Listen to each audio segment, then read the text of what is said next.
ನನ್ನ ಪ್ರೀತಿಯ ಆರ್ಟ್ಸ್ ವಿದ್ಯಾರ್ಥಿಗಳೇ, ಯಾರೂ ಕೂಡ ಬೇಜಾರಾಗಬೇಡಿ ಆಯಿತಾ. ಯಾಕಂದರೆ ಬರೀ ಸೈನ್ಸು ಹಾಗೂ ಕಾಮರ್ಸ್ನವರಿಗೆ ಒತ್ತು ಕೊಟ್ಟು ಪೇಪರ್ಸ್ಗಳನ್ನು ಅಪ್ಲೋಡ್ ಮಾಡಿದ್ವಿ. ನಿಮಗೆ ಕೇವಲ ನಾನು ಐ ಥಿಂಕ್ ಯಾವುದಂತೀರ ಅದು ಒಂದು social paper, economics paper upload ಮಾಡಿಕೊಟ್ಟಿದ್ದೆ, ಕ್ಷಮಿಸಬೇಕು. ಹಾಗೂ 2 ಇಂಗ್ಲೀಷು ಕೂಡ ಹಿಸ್ಟ್ರಿ ಕೂಡ ಅಪ್ಲೋಡ್ ಮಾಡಿ ಕೊಟ್ಟಿದ್ದೆ. ಧನ್ಯವಾದಗಳು. ನಿಮ್ಮ ಪ್ರೀತಿ ಹಾಗೂ ನಿಮ್ಮ ಒಂದು ಪೇಷನ್ಸಿಗೆ ನನ್ನ ಒಂದು ಸಲ್ಯೂಟು. ಬನ್ನಿ ಸರ್, ಯಾರಿಗೆಲ್ಲ ಹಿಸ್ಟ್ರಿ ಎಕ್ಸಾಮ್ ಆಗಿಲ್ವೋ ಅಂಥ ವಿದ್ಯಾರ್ಥಿಗಳು ಬುಧವಾರದ ದಿನದಂದು ಅಥವಾ ಗುರುವಾರ ಐ ಥಿಂಕ್ ಅಲ್ವಾ, ಆ ದಿನದಂದು ತಾವುಗಳು ಇವೆಲ್ಲ ಪ್ರಶ್ನೆಗಳನ್ನು ತಮ್ಮ ಪ್ರಶ್ನೆ ಪತ್ರಿಕೆಯಲ್ಲಿ ಕಾಣಬಹುದಾಗಿದೆ. ಮೂಲಾಧಾರಗಳನ್ನು ಹೆಕ್ಕಿ ತೆಗೆಯಲು ಕೈಗೊಳ್ಳುವ ವೈಜ್ಞಾನಿಕ ಭೂ ಅಗತ ಡ್ಯಾಶ್ ಅಂತ ಇದೆ. ಇದಕ್ಕೆ ಸರಿಯಾದ ಉತ್ತರ ಆಪ್ಷನ್ ಸಿ ಆಗಿರುತ್ತೆ.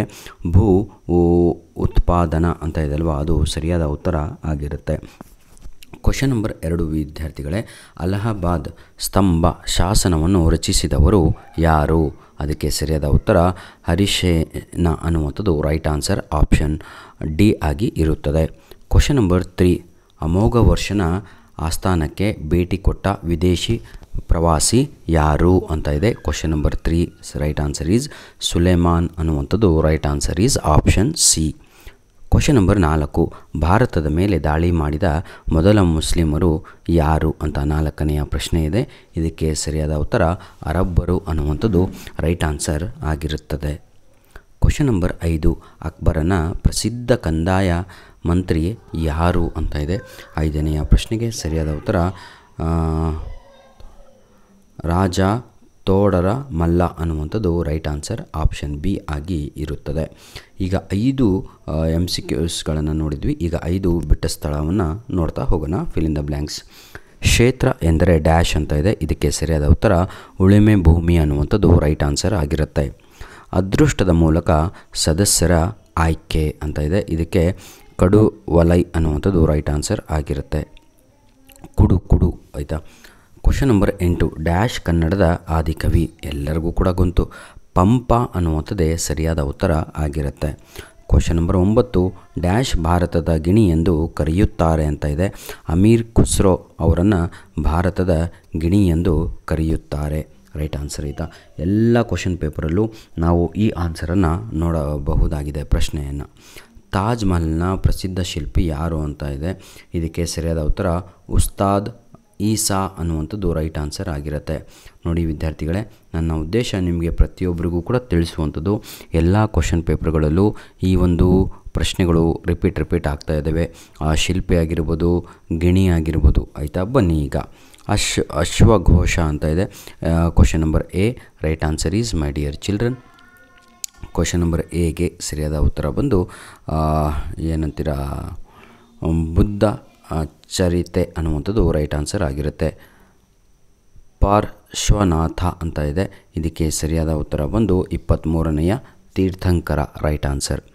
ಬಿಲ್ನಣ ಅಂತ ಇದೆ. ಇದಕ್ಕೆ ಸರಿಯಾದ ಉತ್ತರ ಬಂದು ವಿಶ್ವ ಮಂಕಾದೇವ ಚರಿತೆ ಅನ್ನುವಂಥದ್ದು ರೈಟ್ ಆನ್ಸರ್ ಆಗಿರುತ್ತೆ. ಮಲ್ಲಿಕಾಫರ್ ಅಂತ ಇದೆ. Question number D right answer is ಹಜಾರ್ ದಿನಾರಿ ಅನ್ನುವಂಥದ್ದು ರೈಟ್ ಆನ್ಸರ್ ಆಗಿರುತ್ತೆ. ಅಕ್ಬರ್ ಅಂತ ಇದೆ. ಅಕ್ಬರಿಗೆ ಸರಿಯಾದ ಉತ್ತರ ದೀನೆ ಇಲಾಹಿ ಅನ್ನುವಂಥದ್ದು ರೈಟ್ ಆನ್ಸರ್ ಆಗಿರುತ್ತೆ. ಮುಂದಿನ ಎಲ್ಲ ಪ್ರಶ್ನೆಗಳು ಬಹಳ ಇಂಪಾರ್ಟೆಂಟ್ ಆಗಿರ್ತವೆ ಮಕ್ಕಳೇ. ಈ ಕೆಳಗಿನ ಪ್ರಶ್ನೆಗಳಿಗೆ ಪ್ರತಿಯೊಂದು ಪದ ಒಂದು ವಾಕ್ಯದಲ್ಲಿ ಉತ್ತರಿಸಿ, 1 ವರ್ಡ್ ಅಥವಾ 1 ಸೆಂಟೆನ್ಸಸ್. ಬನ್ನಿ ಈಗ. ದಕ್ಷಿಣ ಭಾರತದಲ್ಲಿ ಮಾನವನು ಉಪಯೋಗಿಸಿದ ಮೊದಲ ಲೋಹ ಯಾವುದು ಅಂತ ಇದೆ.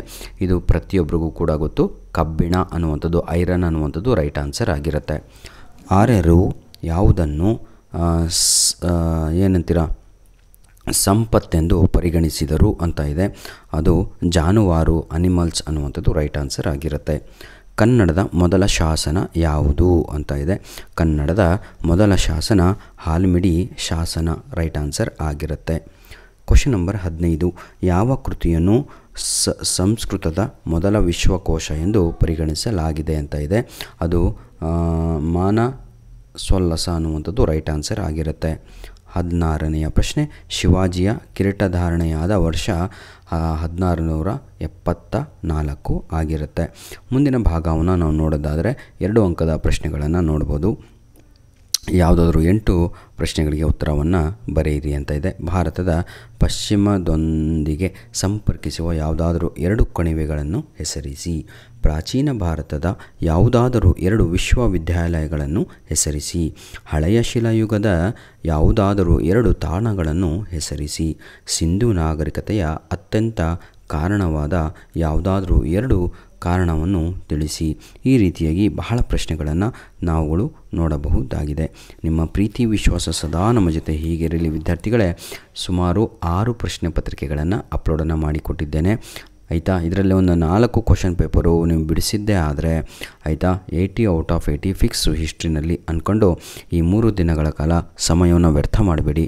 ಪ್ಲೀಸ್ ಯುಟಿಲೈಸ್ ಯುವರ್ ಟೈಮ್ ಅಂತ ಹೇಳ್ತಾ ವಿಡಿಯೋವನ್ನು ಮುಂದುವರಿಸ್ತಾ ಇದ್ದೇನೆ ವಿದ್ಯಾರ್ಥಿಗಳೇ. ಈಗಾಗಲೇ ನಮ್ಮ ಒಂದು ಯೂಟ್ಯೂಬ್ ಚಾನಲ್ನಲ್ಲಿ ಇಂಗ್ಲೀಷ್ ಎಕ್ಸಾಮ್ ಆಗಿಲ್ಲ ಅಂದರೆ ಇದೇ ವಿಡಿಯೋದ ಡಿಸ್ಕ್ರಿಪ್ಷನ್ ಬಾಕ್ಸಿನ ಕೆಳಗಡೆ ನಿಮಗೆ ಗ್ರಾಮರು ಹಾಗೂ ಇಂಪಾರ್ಟೆಂಟ್ ಕ್ವಶನ್ಸ್ ಮಿಡ್-ಟರ್ಮ್ ಎಕ್ಸಾಮ್ಗೆ ರೆಡಿ ಇರುತ್ತೆ, ಅದನ್ನು ನೋಡಿಕೊಳ್ಳಿ. ಒಂದು ಜಿಯೋಗ್ರಫಿ ಕೂಡ ಅಪ್ಲೋಡನ್ನು ಮಾಡಿ ಕೊಡ್ತಾ ಇದ್ದೇನೆ. ಯಾರಿಗೇನು ಬೇಕು ಅಂತ ಕಮೆಂಟ್ ಮುಖಾಂತರ ನಿಮ್ಮ ಎಕ್ಸಾಮ್ ಡೇಟು, ನಿಮ್ಮ ಡಿಸ್ಟಿಕ್ಕು ಹಾಗೂ ಸಬ್ಜೆಕ್ಟನ್ನು ಹಾಕಿ ಕಳುಹಿಸಿ ಅಂತ ನಿಮ್ಮಲ್ಲಿ ರಿಕ್ವೆಸ್ಟು. ನಮ್ಮ ಮೇಲ್ ಐ ಡಿ ಕಳಿಸಿದ್ರಂತೂ ಬಹಳ ಖುಷಿ ಆಗುತ್ತೆ ನಮಗೆ ಆಯಿತಾ. ಈ ಕೆಳಗಿನ ಘಟನೆಗಳನ್ನು ಕಾಲಕ್ರಮದಲ್ಲಿ ಬರೆಯಿರಿ ಅಂತ ಇದೆ. ರೀಅರೇಂಜನ್ನು ಮಾಡುವಂಥದ್ದು, ಸೀಕ್ವೆನ್ಸ್ ಆಗಿ ಬರೆಯಿರಿ ಅಂತದ.